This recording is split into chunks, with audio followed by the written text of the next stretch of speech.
चंदन पूर्णिमी आम घर स्पेशल दही पखालटा हुए आउ से दही पखाल आम माँ को छड़ा कहीं स्पेशल ही करें।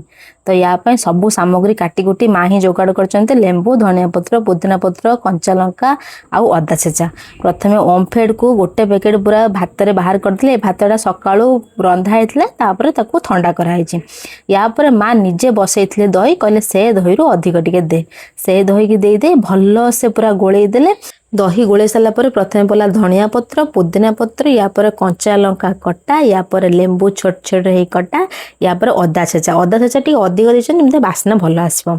यापर भृसंगा पत्र सोरिष को छुंक करके रखी यापर सेटा पड़ा पकई भलसे गोले दे मत कहले प्रथम भजा जीरा गुंड पका भजा जीरा गुंड प्रथम तापर गोलमरिच गुंड तापर लंका गुंड सुखिला लंका गुंड अल्प मात्रा तापर बीट लुण टिके आउ साधा लुण यापर चीनी पूरा अल्प मात्रा देवे यापर टिके पानी दे भलसे गोले देले से एमती बहलिया बहलिया करथांती कौन पाई ना जार जेतिकी परिमाण पानी दरकार से परिमाण पानी ढाली खाई परिबो। पखाला सागु हेछि हमर घांट तरकारी माटी आलू भजा पोटल आलू भजा कदली भजा साग भजा कलरा चिप्स आउ सब मिसई गोटे चटचड़ी।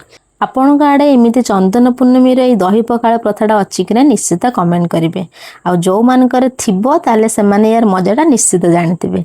वीडियोटी भल लगी डुगुस किचन को लाइक सब्सक्राइब फॉलो करिया को जमा भी भूलिए नहीं।